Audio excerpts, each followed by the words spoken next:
بسم الله الرحمن الرحيم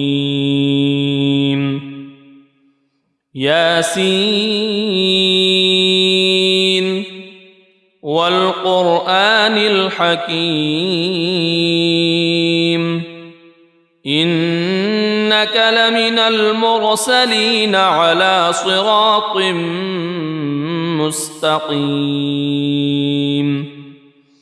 تنزيل العزيز الرحيم لتنذر قوما ما أنذر آباؤهم فهم غافلون لقد حق القول على أكثرهم فهم لا يؤمنون إنا جعلنا في أعناقهم أغلالا فهي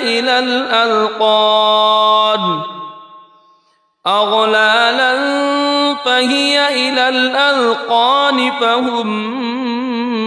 مقمحون وجعلنا من بين أيديهم سدا ومن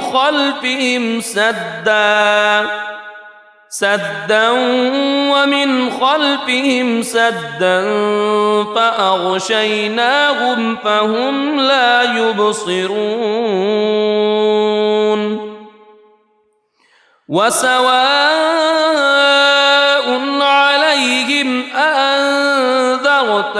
أم لم تنذرهم لا يؤمنون إنما تنذر من اتبع الذكر وخشي الرحمن بالغيب فبشره بمغفرة وأجر كريم إنا نحن نحيي الموتى ونكتب ما قدموا وآثارهم وكل شيء أحصيناه في إمام مبين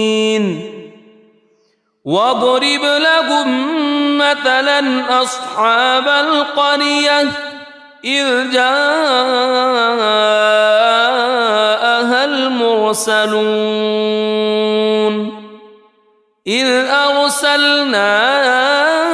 إليهم اثنين فكذبوهما فعززنا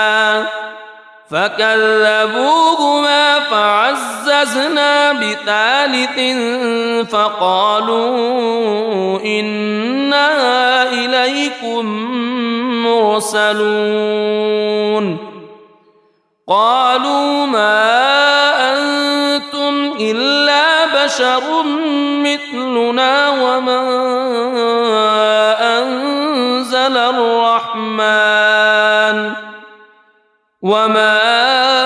أنزل الرحمن من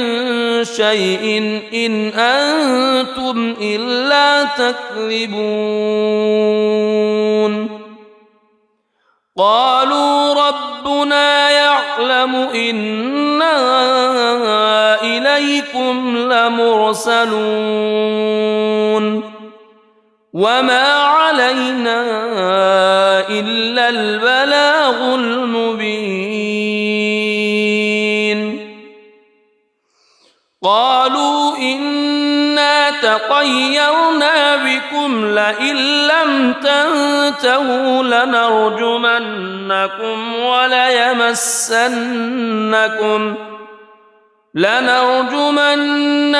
وليمسنكم منا عذاب أليم قالوا طائركم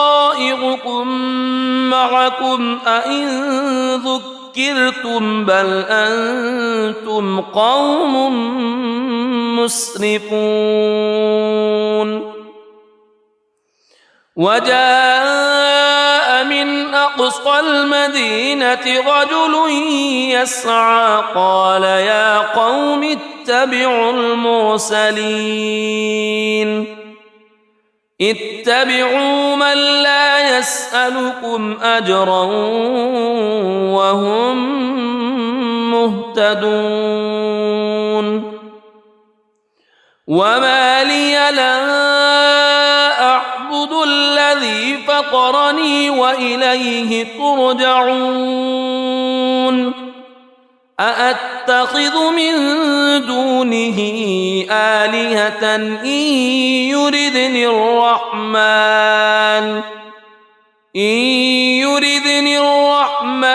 بضر لا تغن عني شفاعتهم شيئا ولا ينقذون إني إذا لفي ضلال مبين إني آمنت بربكم فاسمعون قيل ادخل الجنة قال يا ليت قومي يعلمون بما غفر لي ربي وجعلني من المكرمين وما أنزلنا على قومه من بعده من جند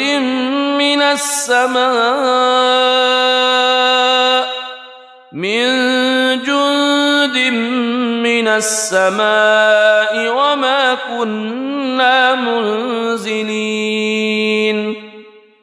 إن كانت إلا صيحة واحدة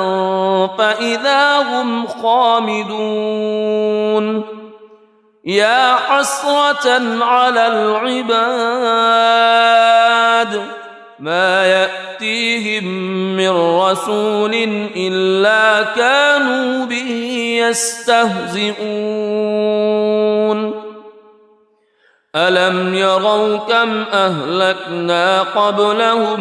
من القرون أنهم إليهم لا يرجعون وإن كل لما جميع لدينا محضرون وآية لهم الأرض الميتة أحييناها وأخرجنا منها حبا فمنه يأكلون وجعلنا فيها جنات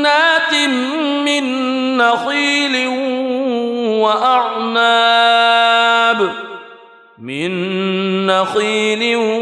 وأعناب وفجرنا فيها من العيون ليأكلوا من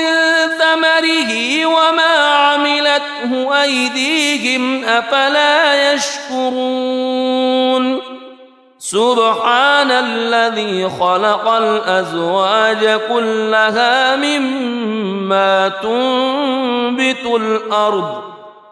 مما تنبت الأرض ومن أنفسهم ومما لا يعلمون وآية لهم الليل نسلخ منه النهار فإذا هم مظلمون والشمس تجري لمستقر لها ذلك تقدير العزيز العليم والقمر قدرناه منازل حتى عاد كالعرجون القديم لا الشمس ينبغي لها أن تدرك القمر ولا الليل سابق النهار وكل في فلك يسبحون وآية لهم أنا حملنا ذريتهم في الفلك المشحون وخلقنا لهم من مثله ما يركبون وإن نشأ نغرقهم فلا صريخ لهم ولا هم ينقذون إلا رحمة منا ومتاعا إلى حين وإذا قيل لهم اتقوا ما بين أيديكم وما خلفكم لعلكم ترحمون وما تأتيهم من آية من آيات ربهم إلا كانوا عنها معرضين وإذا قيل لهم أنفقوا مما رزقكم الله قال الذين كفروا للذين آمنوا أنطعم من لو يشاء الله أطعمه إن أنتم إلا في ضلال مبين ويقولون متى هذا الوعد إن كنتم صادقين ما ينظرون إلا صيحة واحدة تأخذهم وهم يخصمون فلا يستطيعون توصية ولا إلى أهلهم يرجعون ونفخ في الصور فإذا هم من الأجداث إلى ربهم ينسلون قالوا يا ويلنا من بعثنا من مرقدنا هذا ما وعد الرحمن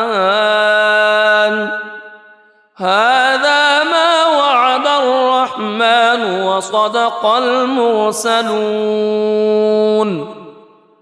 إن كانت إلا صيحة واحدة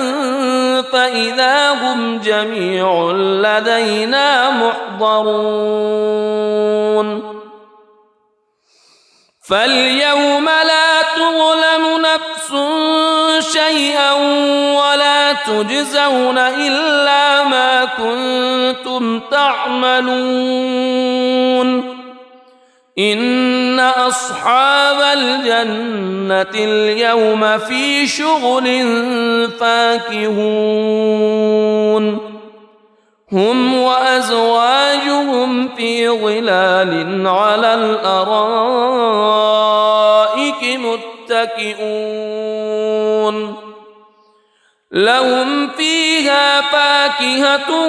ولهم ما يدعون سلام قولا من رب رحيم وامتازوا اليوم أيها المجرمون ألم أعهد إليكم يا بني ألا تعبدوا الشيطان ألم أعهد إليكم يا بني آدم ألا تعبدوا الشيطان إنه لكم عدو مبين وأن اعبدوني هذا صراط مستقيم ولقد أضل منكم جبلا كثيرا أفلم تكونوا تعقلون هذه جهنم التي كنتم توعدون اصلوها اليوم بما كنتم تكفرون اليوم نختم على أفواههم وتكلمنا أيديهم وتشهد أرجلهم بما كانوا يكسبون ولو نشاء لطمسنا على أعينهم فاستبقوا الصراط فأنى يبصرون ولو نشاء لمسخناهم على مكانتهم فما استطاعوا مضيا ولا يرجعون ومن نعمره ننكسه في الخلق أفلا يعقلون وما علمناه الشعر وما ينبغي له إن هو إلا ذكر وقرآن مبين لينذر من كان حيا ويحق القول على الكافرين أولم يروا أنا خلقنا لهم مما عملت أيدينا أنعاما فهم لها مالكون وذللناها لهم فمنها ركوبهم ومنها يأكلون ولهم فيها منافع ومشارب أفلا يشكرون واتخذوا من دون الله آلهة لعلهم ينصرون لا يستطيعون نصرهم وهم لهم جند محضرون فلا يحزنك قولهم إنا نعلم ما يسرون وما يعلنون أولم ير الإنسان أنا خلقناه من نطفة فإذا هو خصيم مبين وضرب لنا مثلا ونسي خلقه قال من يحيي العظام وهي رميم قل يحييها الذي أنشأها أول مرة وهو بكل خلق عليم الذي جعل لكم من الشجر الأخضر نارا فإذا أنتم منه توقدون أوليس الذي خلق السماوات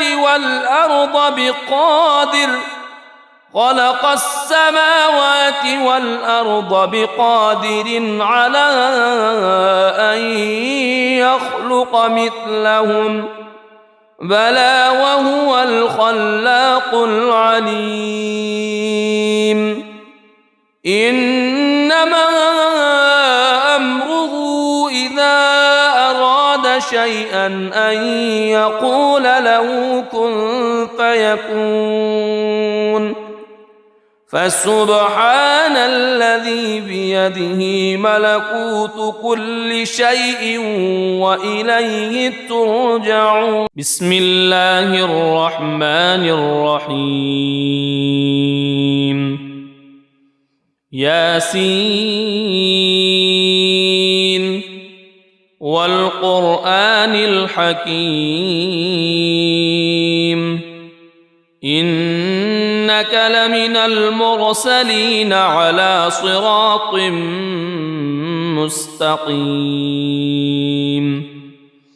تنزيل العزيز الرحيم لتنذر قوما ما أنذر آباؤهم فهم غافلون لقد حق القول على أكثرهم فهم لا يؤمنون إنا جعلنا في أعناقهم أغلالا فهي إلى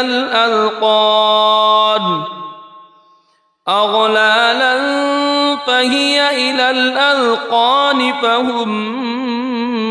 مقمحون وجعلنا من بين أيديهم سدا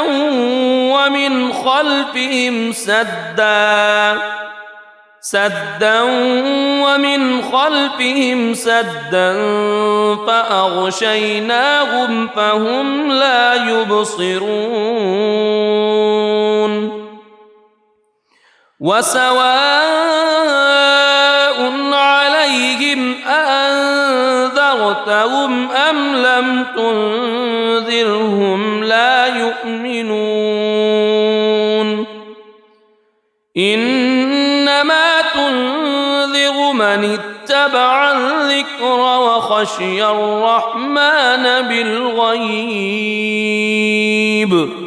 فبشره بمغفرة وأجر كريم إنا نحن نحيي الموتى ونكتب ما قدموا وآثارهم وكل شيء أحصيناه في إمام مبين واضرب لهم مثلا أصحاب القرية إذ جاءها المرسلون إذ أرسلنا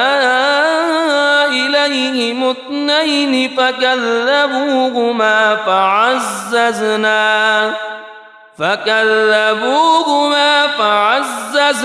بثالث فقالوا إنا إليكم مرسلون قالوا ما أنتم إلا بشر مثلنا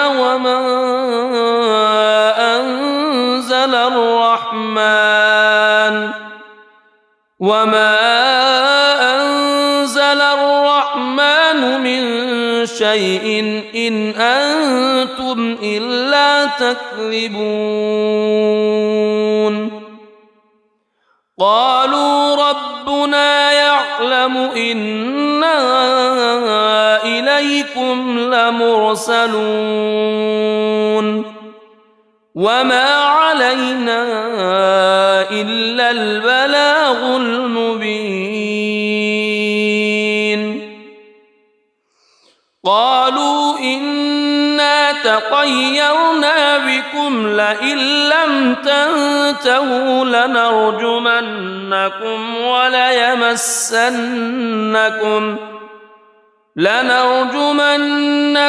وليمسنكم منا عذاب أليم قالوا طائركم معكم أئن ذكرتم بل أنتم قوم مسرفون وجاء من أقصى المدينة رجل يسعى قال يا قوم اتبعوا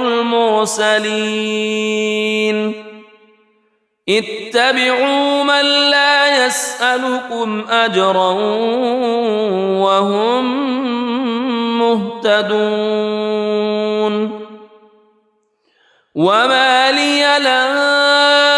أعبد الذي فطرني وإليه ترجعون أأتخذ من دونه آلهة إن يردني الرحمن بضر لا تغن عني شفاعتهم شيئا ولا ينقذون إني إذا لفي ضلال مبين إني آمنت بربكم فاسمعون قيل ادخل الجنة قال يا ليت قومي يعلمون بما غفر لي ربي وجعلني من المكرمين وما أنزلنا على قومه من بعده من جند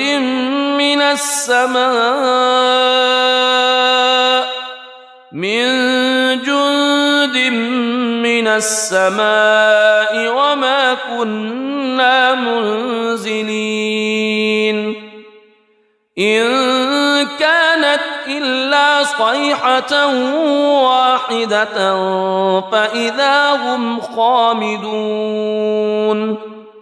يا حسرة على العباد ما يأتيهم من رسول إلا كانوا به يستهزئون ألم يروا كم أهلكنا قبلهم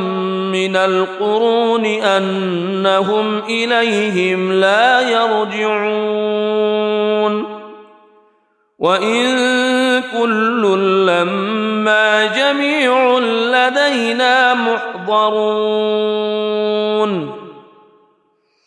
وآية لهم الأرض الميتة أحييناها وأخرجنا منها حبا فمنه يأكلون وجعلنا فيها جنات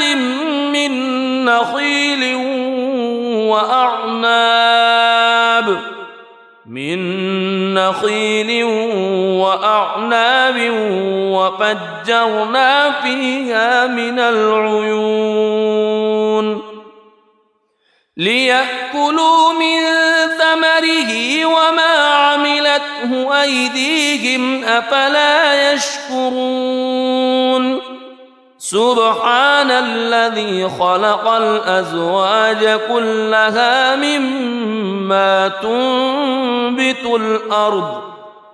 مما تنبت الأرض ومن أنفسهم ومما لا يعلمون وآية لهم الليل نسلخ منه النهار فإذا هم مظلمون والشمس تجري لمستقر لها ذلك تقدير العزيز العليم والقمر قدرناه منازل حتى عاد كالعرجون القديم لا الشمس ينبغي لها أن تدرك القمر ولا الليل سابق النهار وكل في فلك يسبحون وآية لهم أنا حملنا ذريتهم في الفلك المشحون وخلقنا لهم من مثله ما يركبون وإن نشأ نغرقهم فلا صريخ لهم ولا هم ينقذون إلا رحمة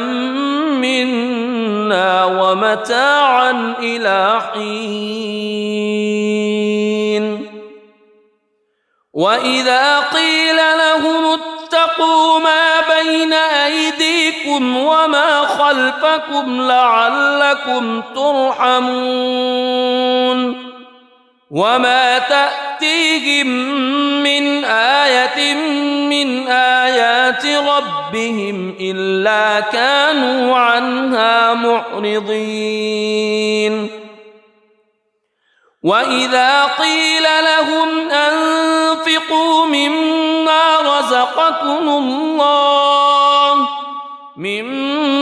رزقكم الله قال الذين كفروا للذين آمنوا أنطعم من لو يشاء الله أطعمه إن أنتم إلا في ضلال مبين ويقولون متى هذا الوعد إن كنتم صادقين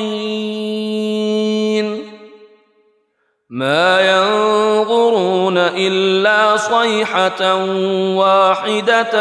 تأخذهم وهم يخصمون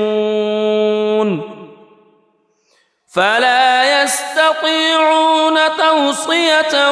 ولا إلى أهلهم يرجعون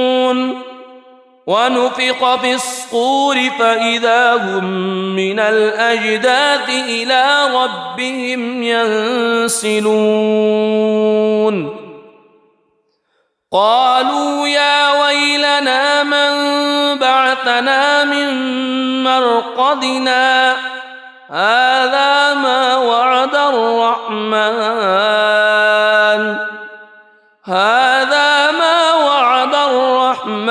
وصدق المرسلون إن كانت إلا صيحة واحدة فإذا هم جميع لدينا محضرون فاليوم لا تظلم نفس شيئا ولا تجزون إلا ما كنتم تعملون إن أصحاب الجنة اليوم في شغل فاكهون هم وأزواجهم في ظلال على الأرائك متكئون لهم فيها فاكهة ولهم ما يدعون سلام قولا من رب رحيم وامتازوا اليوم أيها المجرمون ألم أعهد إليكم يا بني ألا تعبدوا الشيطان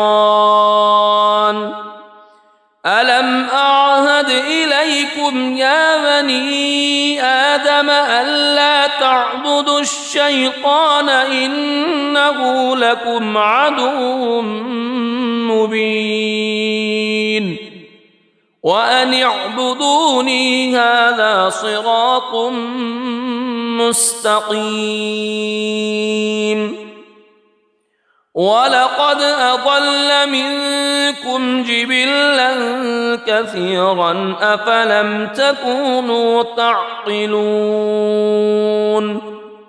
هذه جهنم التي كنتم توعدون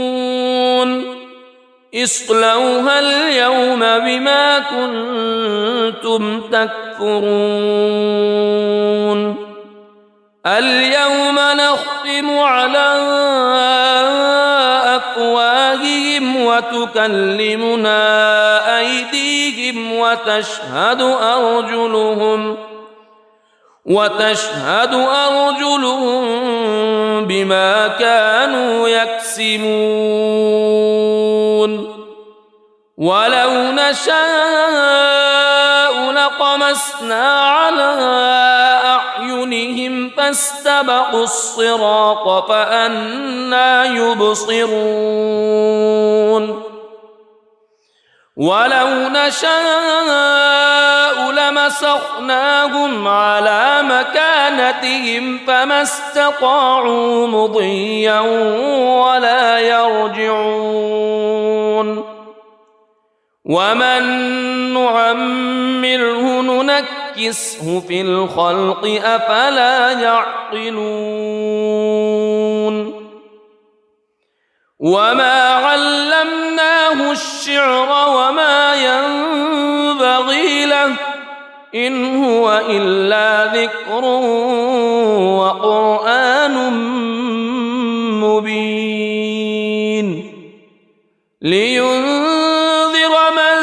كان حيا ويحق القول على الكافرين أولم يروا أنا خلقنا لهم مما عملت أيدينا أنعاما فهم لها مالكون وذللناها لهم فمنها ركوبهم ومنها يأكلون ولهم فيها منافع ومشارب أفلا يشكرون واتخذوا من دون الله آلهة لعلهم ينصرون لا يستطيعون نصرهم وهم لهم جند محضرون فلا يحزنك قولهم إنا نعلم ما يسرون وما يعلنون أولم ير الإنسان أنا خلقناه من نطفة فإذا هو خصيم مبين وضرب لنا مثلا ونسي خلقه قال من يحيي العظام وهي رميم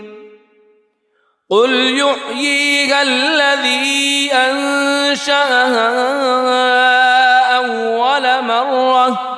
وهو بكل خلق عليم الذي جعل لكم من الشجر الأخضر نارا فإذا أنتم منه توقدون أوليس الذي خلق السماوات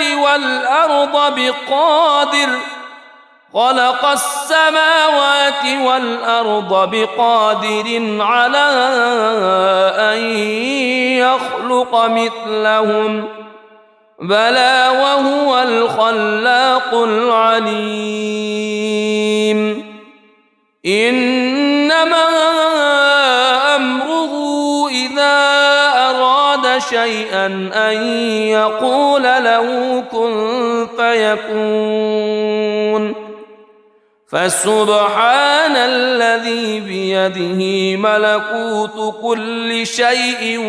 وإليه ترجعون صدق الله العظيم.